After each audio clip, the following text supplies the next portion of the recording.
to honor Pulse victims and survivors. If you're an ally of this community, speak out. There are more of us together than apart. It is the power of love in its rawest form. Join the fight for LGBTQ acceptance. Learn how at lovehasnolabels.com. Brought to you by Love Has No Labels and the Ad Council. You're listening to 95.7 The Game, KGMC FM at HD1 San Francisco. Always live on the free Odyssey app. Good morning, diarrhea!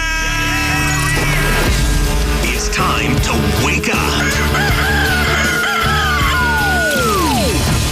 It's 5, and we're live. Oh, is this thing on? I don't care. I want him to hear. This is the Pregame Show, your early morning shot of sports on 95.7 The Game. Come on!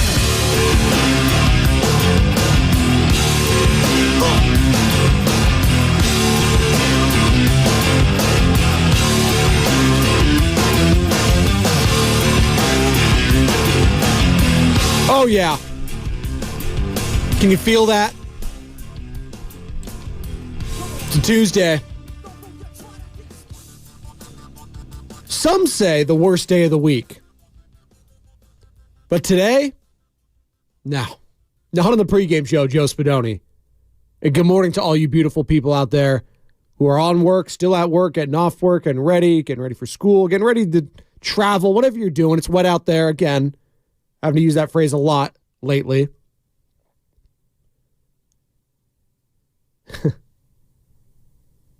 Be safe. Be smart. Don't be aggressive.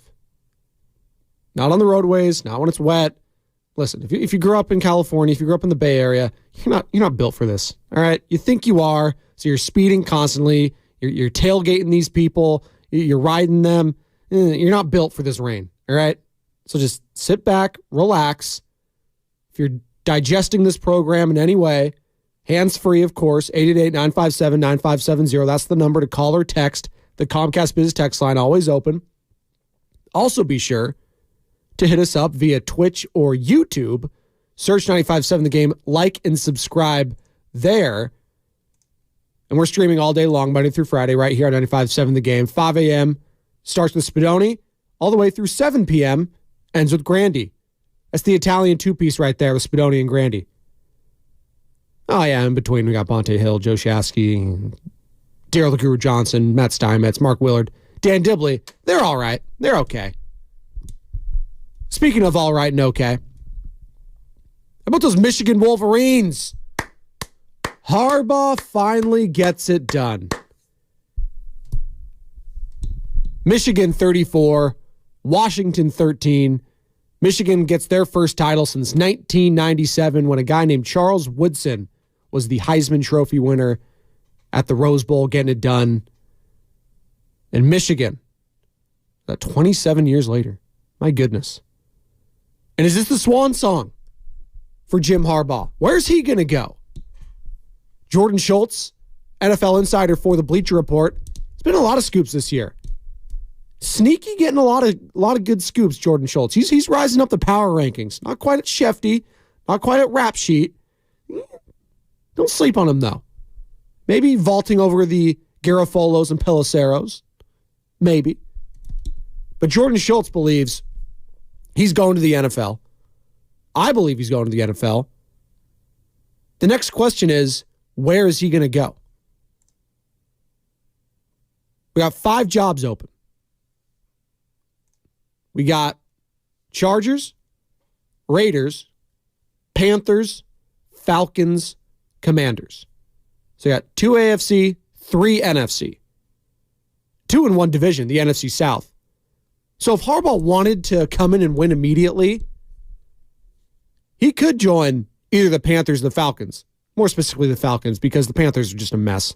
Absolute dumpster fire. Their owner's throwing beers on people. David Tepper's a clown. Total asshat. Cannot stand that man. And he gets a slap on the wrist. $300,000 fine. Don't do that again, David. You'll be in big trouble. Shut up. God. That was a player. That was a fan. That was anyone else. You could best believe the repercussions would have been severe. But because he's an owner, sweep that under the rug. So the Panthers, they're a gig, I guess. Falcons, interesting. A lot of talent. You had Arthur Smith blowing up at Dennis Allen over the weekend, going crazy because Jameis Winston and the team called an audible, wanted Jamal Williams to get a touchdown. After leading the league in rushing touchdowns the season prior with the Detroit Lions,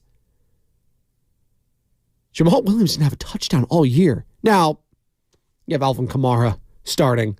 That changes things. But not one touchdown for Jamal Williams. And you know what? Kudos to the team and Jameis. Like, you know what? We're getting this guy a touchdown. I understand that. But I could also understand why you're in victory formation.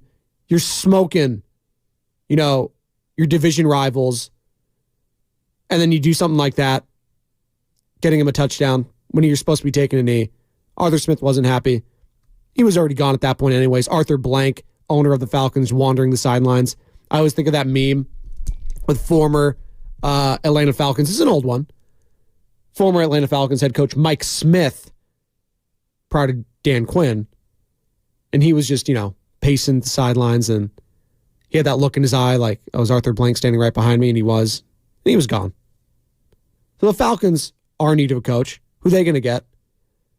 Again, talent, Bijan Robinson, Algier, Kyle Pitts. Ugh. He's got the talent. But how many of you, hand raised included, just doing fantasy football, have been wildly underwhelmed by Kyle Pitts? How many of you jumped on the Kyle Pitts bandwagon this year? And this is the year, he's going to be fine. Ugh. Boy, were you disappointed. How many times were you benching him late in the season because you couldn't trust him? Yeah. Still got talent, though. Defense, they got some players. So Panthers, Falcons. Then you got the Commanders. This is interesting. We know that they hired Rick Spielman, Bob Myers. Yes, that Bob Myers, not some other guy named Bob, not Robert Myers. This is the our Bob Myers. And I say our Bob Myers. Guy came on 95.7 The Game constantly when he was president of basketball operations with the Golden State Warriors. Now, he is tasked to find some head coaches and some GMs to interview for the Washington Commanders. Ron Rivera's gone. Who are they going to take at quarterback? They have the number 2 overall pick. Are they going to trade up? What are the Bears going to do first? Are the Bears retaining Eberflus? Are they keeping Justin Fields? If that's the case, then there is going to be a massive bidding war for the number 1 overall pick. Caleb Williams from the area. Do they take Drake May? Is Jaden Daniels a top 10 pick? Is Michael Penix, after struggling last night and last night's loss to Michigan, does he start to fall down the board a little bit? He was a first rounder for me always. The only question mark is the health. And did last night's performance scare some teams? I doubt it. I mean, the body of work is there. He was getting pummeled. The line of scrimmage was getting dominated by Michigan. I thought he had some nice throws late. The one specifically in the 4th that got called back after a bogus holding call, I felt, on the offensive lineman. But is what it is. Them the breaks. The final score, I don't think, indicates how close that game was. But nonetheless, Michigan controlled the game for the most part, 34-13. So is Penix going to be a guy that teams are coveting highly in the top 10 potentially? We shall see. But the Commanders definitely need a quarterback. And then you got 2 AFC West teams, Chargers and the Raiders. And we're talking Jim Harbaugh here. If you're just waking up, just joining us, 888-957-9570. Michigan completes the perfect season, wins its first national title since 1997. And where's Harbaugh going to go? All reports sounding like he's, going to go try his luck in the NFL again. Got to a Super Bowl with the 49ers. We know that very well. Was a Michael Crabtree fade route away from winning it after a, wild first half of getting dominated. The lights go out in New Orleans. It was craziness. Wasn't Beyonce performing then too? A whole hell of a lot was happening. But Harbaugh, the job is finished with Michigan. There is unfinished business when it comes to the NFL. He had his brother John there yesterday, head coach of the Baltimore Ravens, dapping it up, hugging it. You had Mama and Papa Harbaugh, just beaming with life, hugging their son after that game. I'm sure we'll get the audio of them talking after it too. Those two are some characters. You see where Jim gets it from? John feels like he's the odd one out of the bunch because he's just, I want to say normal, because John Harbaugh's a little fiery too. But in comparison to the rest of the Harbaughs, he's very subdued. But I mentioned the Chargers and the Raiders jobs for Harbaugh. And those seem like the two leaders in the clubhouse for me. Now, again, we'll wait and see what happens with Eberflus and the Bears. Ryan Poles, the GM over there. Because if the Bears move on from Eberflus, then that might be the gig for Harbaugh. The Chicago Bears. The history there, quarterbacking that franchise, obviously the ties that he would have, tugging at the heartstrings there. And there is ties to some of these teams. The Raiders specifically. He got his first NFL coaching gig, with Al Davis in the early 2000s. He has a tremendous amount of respect for the late owner. I remember him after a playoff game for the Niners, quoting Al Davis saying, "Just win, baby." So that tells you all you need to know about his love and admiration for the history of the game. He's a big history buff, and that means a lot to him. So the Bears, if that job opens up, I would put that right at the top for Harbaugh. But as it stands today, if we're going by odds, Chargers are the leader in the clubhouse because they got the quarterback, Justin Herbert. Now, that's a huge part. Don't get me wrong, it's massive, but it's not the end-all, be-all. Because the Chargers are also in cap hell. They have paid a lot of high-profile players, and they need to shed some salary. But as far as the roster goes, you're taking the Chargers. Now, that division alone is tough because you got the defending Super Bowl champion, Kansas City Chiefs there, Patrick Mahomes, Andy Reid. But you think Harbaugh cares about that? When he was with the San Francisco 49ers, who's the best team in the NFL? The Seattle Seahawks. Legion of Boom. His hated rival from his Stanford days, Pete Carroll. By the way, now, Jim Harbaugh, if he comes back to the NFL, has an opportunity, if he wins a Super Bowl, to be one of two coaches ever to do so. Winning a Super Bowl and a national championship in college. Pete Carroll being one of them with USC in Seattle. Jim Harbaugh could do it now. Look at that. You don't think he'd like to stick it to Pete, too? And it's funny that they have such a beef because they're so similar when I think of Pete Carroll and Jim Harbaugh. And good morning to all of you for just waking up. We're talking national championship. We're talking Jim Harbaugh. Where is he going to go in the NFL? All reports are indicating that he's likely to do so. He hired an NFL agent in Don Yee. There's reports now that he has mutual interest, the Raiders and him, in that coaching job. Also some interest in the Chargers. Is the Bears job going to open up? There is lots still to be made here. Is he going to return? All of that. So we're just breaking it all down right here. Good morning to all of you on the Comcast Business Text line, 888-957-9570. And good morning to the YouTube chat, El Guero, Gary, Adrian. Is that Zinedine Zidane joining this? Shout out Headbutts. Mick Malo. Is it Malo? Malo? Harbaugh is going to the haters, a.k.a. the Raiders. Thumbs down? Where do you want him to go? That's what I want to ask. Where do you want Harbaugh to go? Do you want him to return? Do you want him to go to the head coach? Do you want him to go to the Chargers, Bears, Raiders, Commanders, Panthers? 888-957-9570. Where do you want to see Harbaugh go? And don't trust me. I'm seeing a lot right now. We'll get to that Draymond Green sound. And shout out our guy, producer John, filling in for Sam Blubman this week, doing a hell of a job, cutting all that audio yesterday. Draymond Green, this guy. Oh my God. I was just listening through it all too. Where do we start with Draymond Green and some of this stuff? It's hard to take him seriously. It is. And I know it was a serious matter, therapy, anger management, whatever he was doing to get his mentals right. I don't know if he learned his lesson. That's all I gathered from listening to that entire podcast thing, the Draymond Green show via the Volume Network. We'll get into it. But Harbaugh is the top of my mind, and I think the top of the sports world right now. He is the story. What's Harbaugh going to do next? Where do you want him to go?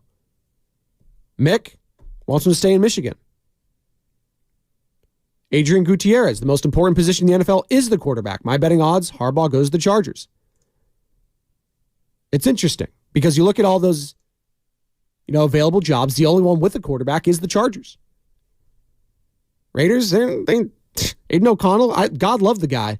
He's a backup. He played well in spots this year. Hey, the guy beat the Kansas City Chiefs on Christmas Day. We all saw it. Completing one pass. Not even. He didn't complete his pass outside of the first quarter, and they won that game. So we all know the limitations of Aiden O'Connell. He's a backup. That's okay. Getting a backup, what are they dropping, in the 3rd or 4th round? You're cool with that. It sure as hell ain't Jimmy Garoppolo. He's going to be cut. You can best believe that. Where's he going to go? Is he going to go back to New England if Bill Belichick stays there? And is that going to be another head coaching opportunity? Is it the Patriots? Is Mike Vrabel in the Tennessee Titans going to part ways? So we could start seeing, so for going from 5 to 8 potentially with Eberflus, Belichick, Vrabel still potentially on the hot seat. We'll see. Dennis Allen looks like he's remaining with the Saints, which would have been hilarious if 3 head coaches in said division all just got fired. Has there ever been a season where... No, it can't be. I was about to go the unthinkable. Has there ever been a season where all 4 got fired in the same division? I was like, hey, I know you just want our division, but you're gone. I mean, outside of a scandal, maybe, but 3 might be the most. But looks like Dennis Allen is being retained. They're looking at, and they're sniffing at, John Gruden? Could John Gruden become the OC and get paired with Derek Carr again while still suing the NFL? Interesting. Very interesting. 888-957-9570. Where do you want to see Jim Harbaugh go? I'm biased. I'd love to see him in the silver and black. I said that yesterday when Nick in San Jose called in. He's a big Raider guy. Nick in San Jose, by the way, a Doobie Award nominee for Rookie Caller of the Year for the Morning Roast. We'll be doing the Doobies today. Right, John? Thumbs up? We'll be doing. Smoking some Doobies. So tune in, 6 o'clock through 10 o'clock right here on 95.7 The Game for the Morning Roast. We'll be handing out some awards. Shout out Sam Lubman for getting all that together again. He's off this week, but he made sure we have everything we needed. I'll go through all the highlights, all the categories. We'll be doing that. So if you're a big morning roaster, and I know a lot of you are pre-gamers / roasters, you don't want to tune in. And if your name's a part of it, congratulations. From the YouTube chat, Zidane, Utah Jazz have overtaken the Golden State Warriors in the Western Conference standings with a win over the Milwaukee Bucks last night. Jazz are hot. Lauri Markkanen, my guy. Is he from Finland, right? He's Finnish. Maybe he's finished with the Jazz. He is a huge trade piece right now being dangled as we look at the Western Conference standings. As Zidane, I always get that confused. It's French. Sorry, not my first language. But the Jazz sneakily 18-20, and yes, have a .002 better winning percentage than the Golden State Warriors, who are now bumped to the 12th spot. So now the Utah Jazz are making some noise. But if you look at the standings right now, I go from 8, 9, 10, 11, 12 down. So that's the Rockets at 18 and 17, all the way down to the Warriors at 17 and 19. Those are the teams. Below the Warriors, you got the Grizzlies at 13 and 23. They just lost John Morant for the rest of the year. That sucks. One of the young stars who just came back from his long suspension. He was doing some awesome things. Having surgery on a torn labrum and is out for the year. Brutal blow. potentially, and I saw this from Kevin O'Connor of The Ringer, potentially a silver lining, though. If they can get a lottery pick, they have the 6th best odds right now. Imagine pairing top 5 player with John Morant. Not the worst thing. Not the worst thing. But sucks if you're the NBA and just a fan of the NBA not getting to watch John Morant, because when he's on the floor and he's not doing stupid stuff off of it, he is a joy to watch and one of the most explosive players in the league. So John Morant out for the year. What's that mean for the rest of the Western Conference? Well, it means that the Grizzlies are done, the Blazers are done, and the Spurs are done. And the other two have been done, but I'm looking at the top 12 teams now. And it's not a lock that the Warriors make the playoffs. Or, hell, the play-ins. Now we got Draymond Green returning. And we'll continue to take your calls and texts in regards to Jim Harbaugh and Michigan. Where do you want to see him go? But as it pertains to the Golden State Warriors, Draymond Green coming back, his suspension has now been ended by the league. He's ready to go whenever. They're ramping him up. When's he going to play? We'll see. Got the Pelicans tomorrow to wrap up the homestand. And then you got Bulls starting off your road trip on Friday. Got the Bucks. By the way, tomorrow's a 5:30 start on a Wednesday.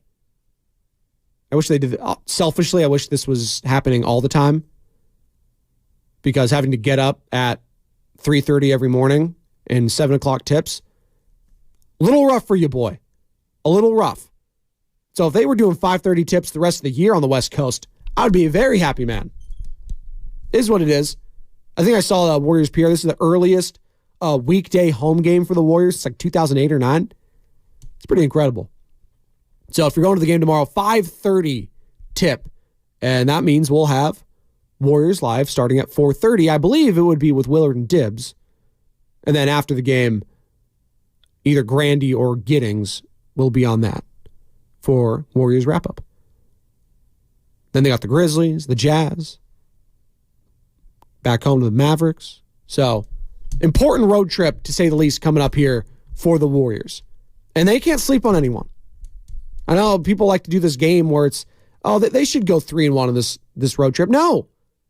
I'm not giving the Warriors the benefit of saying they should do this, they should do that. They have to show us. They got to take these things. I'm not giving them the benefit of the doubt. Show me. Speaking of show me, and the ultimate showman, and look at me guy in the league, Draymond Green.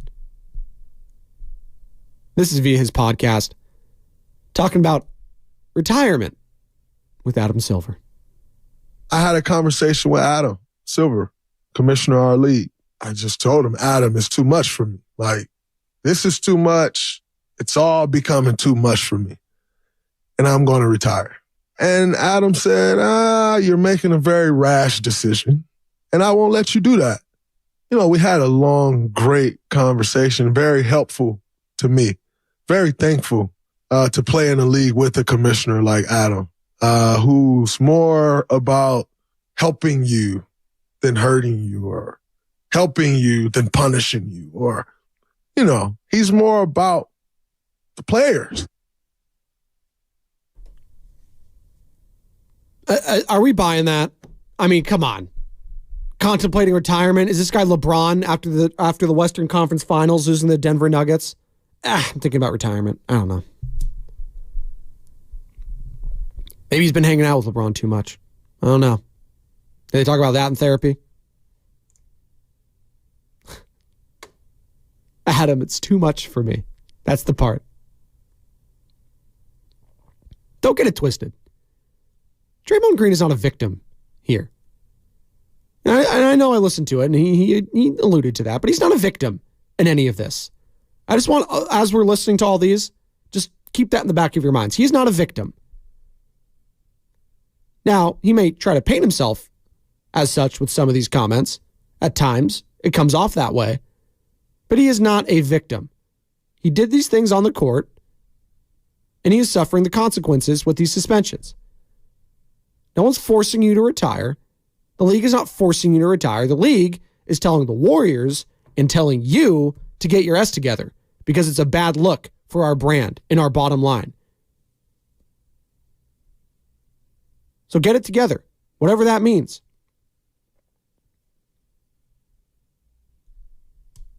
Now, do I believe that he had a thought in his mind like, man, is this it? Like, am I about to retire or something like that? Sure. But did he give it any serious consideration? No. I don't believe that. Not for a second. Not for a second. Not when he has $100 million and 100 million reasons to come back. It's a lot of money. He's not going to leave that on the table. Also, if he's looking to retire and go into the media game, I don't think that's the best look.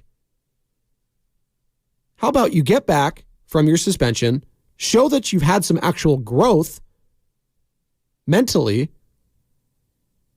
some mental maturity on the court, get this team back to where they should be, at least competitive, and then go forward. And then in a couple years, if everything is changed, quote unquote, and we'll get into that, and Leopards changing their spots, if you will, if that could really happen. But if he shows actual, contrition and, wants to better himself, then by all means, step away. But getting indefinitely suspended and being like, yeah, actually, you know what, I'm done. It's kind of what a child does. That's what I do when I used to play video games and I was getting destroyed and I just rage quit, turn off the console, throw my controller. Draymond has a lot to prove when he eventually comes back. He has a lot to prove. Not his play on the court withstanding. He was very good when he was on the court, playing actual basketball. It's the other stuff that he has to prove to people. What does he have to prove to you, Warriors fans? 888-957-9570. That's what I want to know. What does Draymond have to show you? Can he show you anything to show that he has changed? Is it as simple as not getting ejected and not doing flagrant fouls? Because that's basically what it is to me. Don't do anything dumb on the court. We'll react to more of that, more of your calls and texts. Also, continue to take your calls and texts. Where do you want to see Jim Harbaugh go next? Do you want to see him stay in Michigan? Do you want to see him go to the NFL? And what job do you want to see him take? There's some that maybe still could be opening. Again, I mentioned it. Tennessee, what's going on with Vrabel? New England, they're sniffing at Vrabel. Could Bill Belichick be walking? Could he be having a mutual parting of ways with owner Robert Kraft? What's going on with the Bears and Eberflus? Chargers, Raiders, Panthers, Falcons, Commanders, they are searching for one. Could Jim Harbaugh be that guy? 888-957-9570 is the number. It's the pregame show of Joe Spadoni. Search us on Twitch and YouTube, powered by First NorCal Credit Union. Come on back. 95.7 The Game. In this market, you'll...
Welcome back.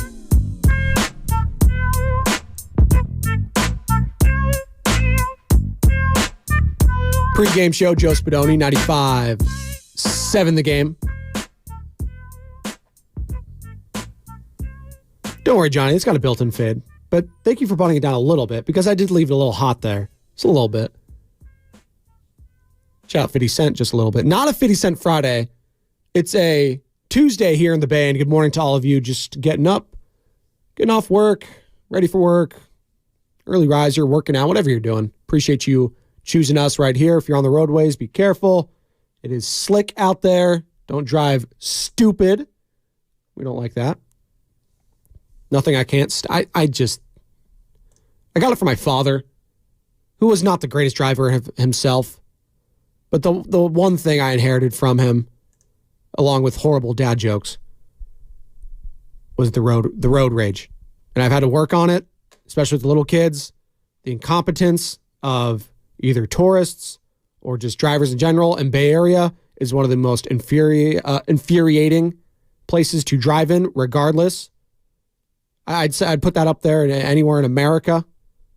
The Bay Area is one of the worst places to drive in. So I appreciate you choosing me, trying to ease that pain for you. Because I get it. I do. And maybe you're not driving. Maybe you're commuting. Maybe you're on BART.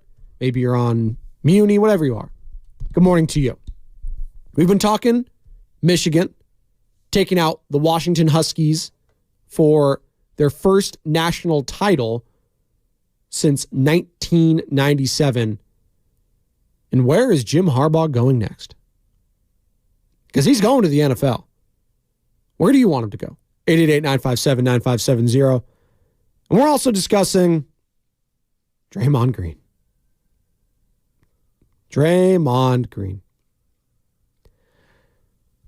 He had a podcast drop yesterday. It's the first one in, God, feels like a year. Talking about, the indefinite suspension, bettering himself, comments made from Kevin Durant that he needs to get help, crying with Steve Kerr. This one was interesting, though. Take a listen to Draymond Green on the Draymond Green Show via the Volume Network. Talking about 3 weeks, not fully changing a man. 3.5 weeks don't change the spots on the leopard. Not saying that. But what I also understand is I also don't need the spots on me changed. What I need is to grow. And I've embraced that growth. And no, the growth don't end now. The growth is just beginning. But I'm embracing the growth. I'm embracing every moment of it. And I can't necessarily say I've always done that. I can't even necessarily say I've always felt the need to do that. I'm so thankful to the organization for this time. I know everybody's like, oh, he hasn't been around the team. So great for me, so great for the team. Incredible, because I'll be better from it in all facets of my life. And that I'm excited about. That's just it for me, too. He's got to show you out on the court. You can say all these things, do all that.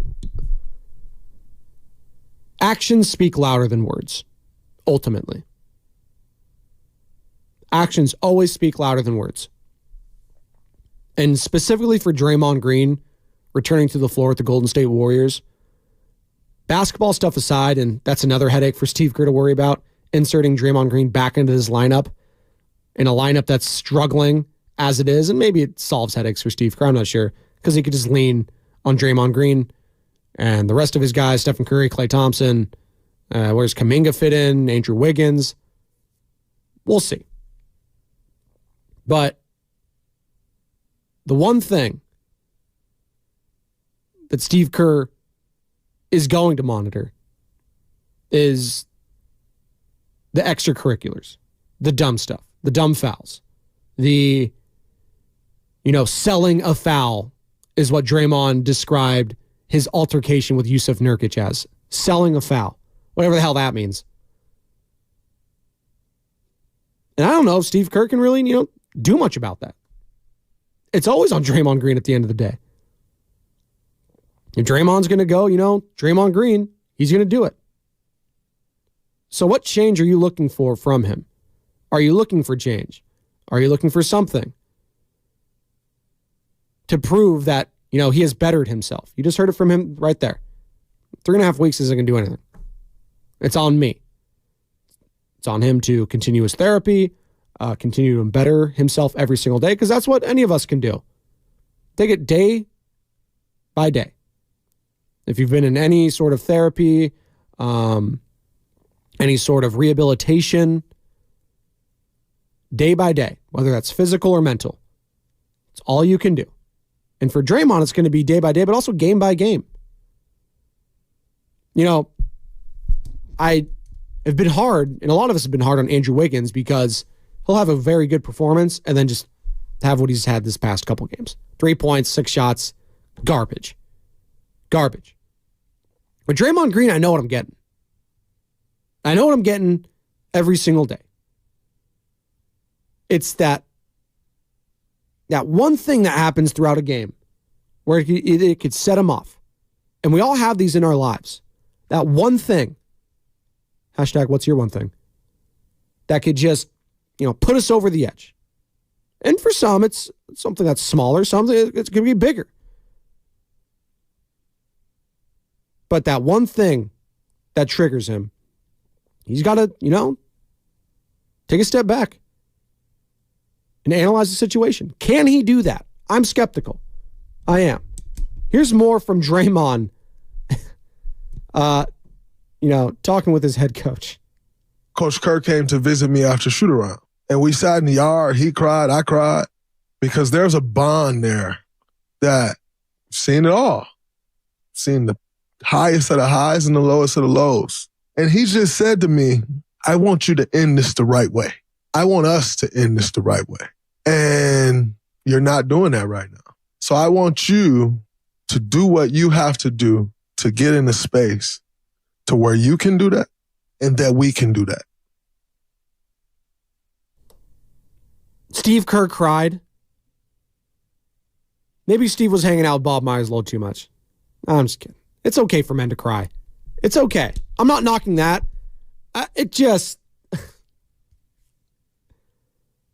The absurdity of this whole thing. I'm not knocking the seriousness of mental health because it's very serious. My wife goes to therapy. I've gone to therapy. John goes to therapy. His fiance, therapist.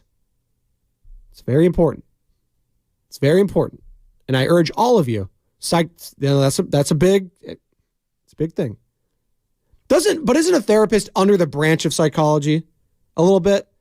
Like she wouldn't be super offended. She would probably she'd tell you to correct me. She wouldn't say that to me probably. Oh, okay. There we go. She's a PhD. She's smart.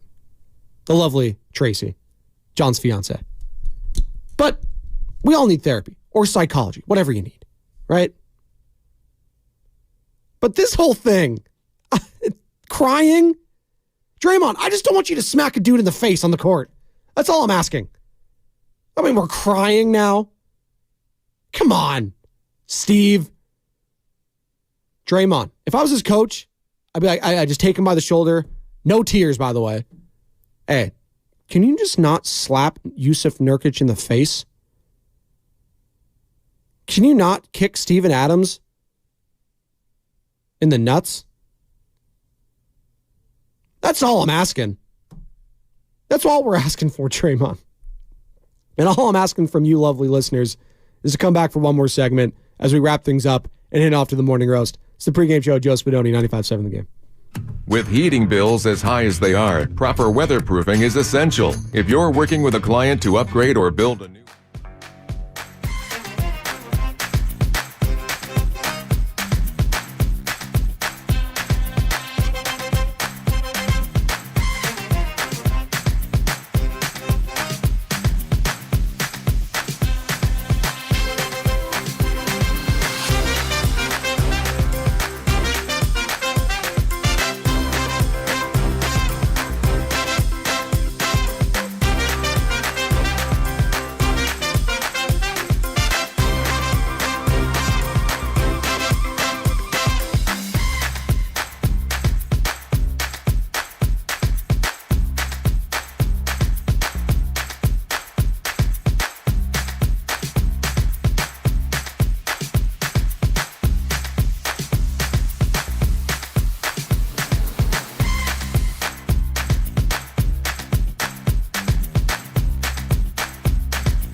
Become a member today.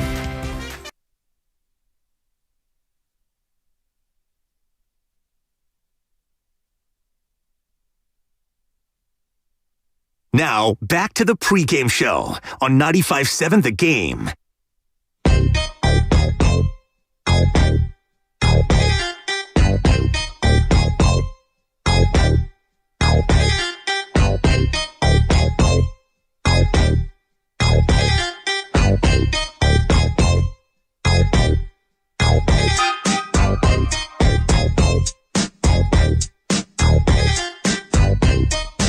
We back.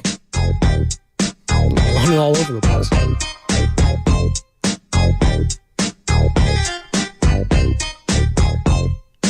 One more segment. Uno mas. Before handing it off to Joe Shasky and Bonte Hill. Brian Baldinger. 7:30. Not going to want to miss that. Come on. It's Baldy. What more do I need to say? NFL Network analyst, former NFL offensive lineman, our 95.7 The Game NFL insider. Who are the Niners going to play next week? I know we're chilling. I know we've got a lot with the Warriors. You know, where's Harbaugh going to go? And I'm sure Bonte and Shasky are going to ask Harbaugh about that as well, the national championship game. A lot of storylines coming out of that. Michael Penix, did his stock fall a little bit after that performance? I tend to think no. He's still a first rounder. Maybe not a top 10 guy like I thought he was going to be after that performance against Texas. But with these guys and these scouts, I don't know if one game is going to absolutely change everything. Maybe it is. All it takes is one guy. But who are the Niners going to face? Who do you want to face if you're a Niner fan?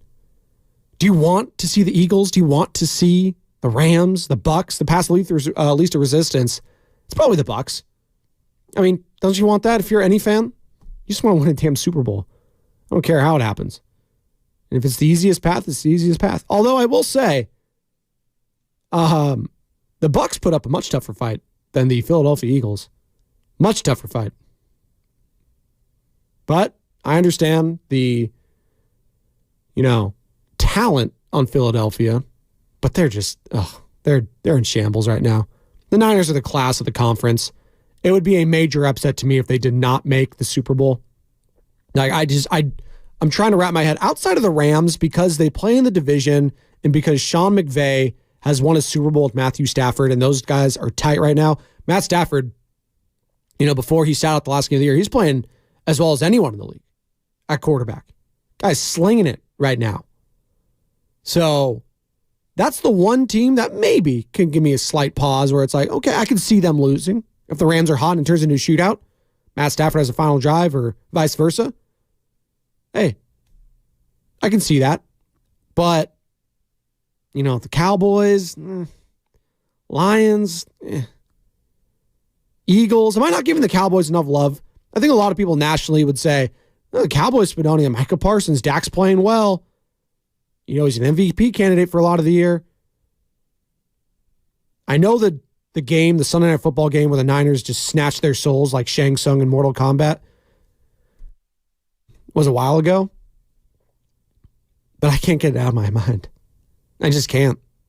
And if we want to go back further, the playoff game last year, which was physical and it was tight, and maybe the Cowboys win that game if their quarterback plays clean football. But he didn't. The Niners took advantage. Brock Purdy took advantage. And the Niners won. Advanced to the NFC Championship and obviously lost their quarterback, lost to the Eagles. The rest is history. But I don't see anyone, in the NFC anyways, getting through the 49ers. I'm sorry that's not hot taking enough. The Niners are doing the boring thing. Dominating. Even with a shaky kicker heading in. 888-957-9570. We've been talking Jim Harbaugh. We've been talking Draymond Green. We've been talking to you. And good morning to all of you on Twitch and YouTube. Again, search 95.7 The Game, like and subscribe there. Powered by First NorCal Credit Union. DVDV. I think the Niners would prefer to go against the Milwaukee Bucks. What are you talking about? This is a cross-sport analogy here.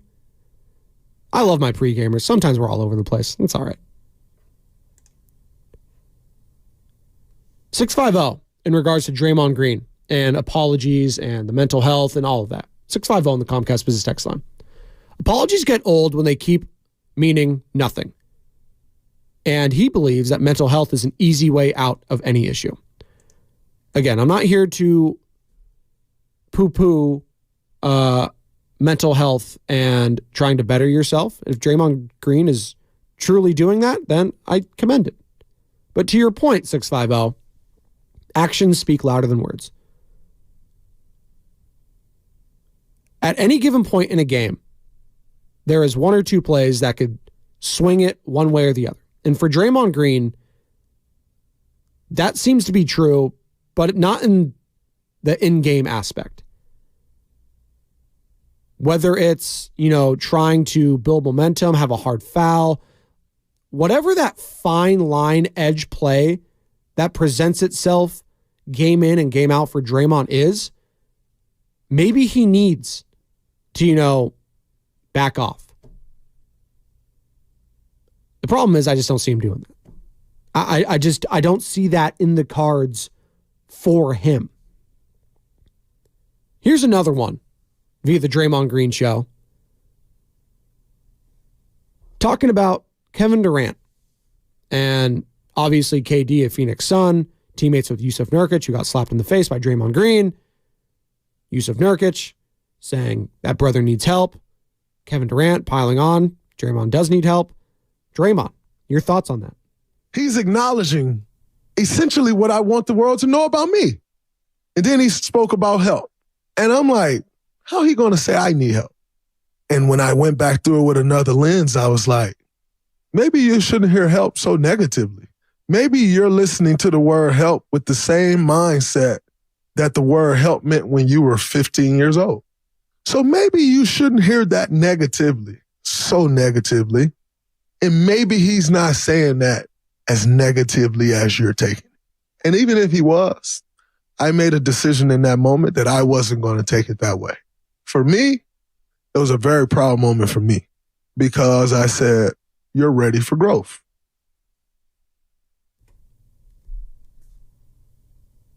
I agree. And that is actually good to hear from Draymond Green there. When someone's saying you need help, don't take it as an act of aggression at first. Do some self-reflection, like Draymond alluded to. Do I need help? What are some of the things that I could do to better myself, to help myself going forward, mentally, physically, or otherwise? And Durant, being a former teammate of his, I think was genuinely concerned. But when we get in this, defensive mode, like I've been in the same place where Draymond's been. You're angry at the world. You're defensive. Everyone's out to get me. It's me versus everyone mentality. You find ways to, be combative. And Draymond realized that. He took a step back, took a deep breath, and he's like, maybe he has a point. So kudos to him. That was refreshing to hear. One of the few things in that entire podcast, to be honest, that was refreshing to hear. Here's another one. Reacting to Stephen A. Smith crushing Steph for being a bad leader. One thing throughout this process that really hurt me, I turned on the TV screen and Stephen A. was like, Steph is a bad leader because Draymond did X. And it pissed me off, but it crushed me. It crushed me because how is Steph enduring being a bad leader? Like, this guy doesn't give us anything to tear him down about. This guy does everything the right way. And yet he's being tore down because my actions crushed me. That was a tough blow to deal with. And because he got crushed publicly for that, I'm going to apologize publicly. I sincerely apologize to Steph for my actions because that was a tough pill to swallow. I mean, I'm glad it came to this point. So, I mean, I wish this happened sooner.